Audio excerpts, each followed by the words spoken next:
Oriyo mugambirizi wa polisi omurwenzori East SP Tumushime Nelson yahamya makuraga kandi yagira ngo Eby'Okwerinda bakozire kimwe kiri kubasika okureba ngo kwirikanga oku kwahwaje.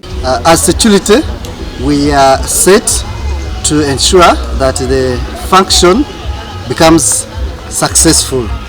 We have put in the following measures to ensure, first of all, the safety of authorities and the guests. Nelson Kasozi orukurura Santon Hotel muri Kasese municipality yahamya abantu bona ngo Eby'Okwerinda birije kandi yagira ngo bakwatanise na agencies zona okureba ngo bakuma abantu n'ebintu byabo. When we have the security personnel who are doing the check-ins, you the security this is something to put into consideration, meetings we have had just meetings of the same to ensure the safety of our guests and clubs is not put at risk.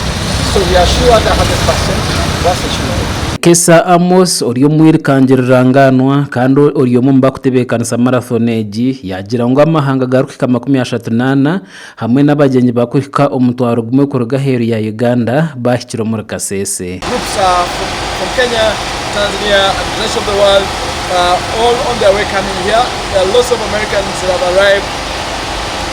Lots of English people that are in town, South Africans that are in the national parks right now, waiting for the D-Day. The D-Day is the 23rd of this month. Omuringo ngogumwe or State Minister wa ICT hamwe na National Guidance Honorable Kabyanga Godfrey yasima abantu ba Kasese aho bumwe hamwe no kwakira y'abantu haburi mushweka cyabo.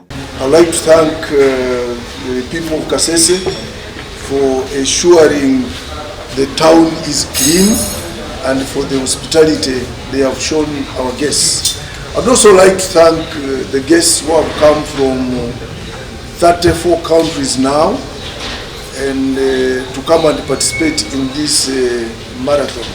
So far this is the 4th edition of the Eby'Okwerinda Marathon. Minister yayongera yasha abantu bona okureba ngo batasento mbibe burambuzi habo kubebi nibyongera sento mushweka. To urge all the business people here to invest more in the tourism sector so that probably by the 6th edition all runners and all guests should sleep here in Kasese and probably a few can sleep in Fort Portal because this is the Rwenzori marathon.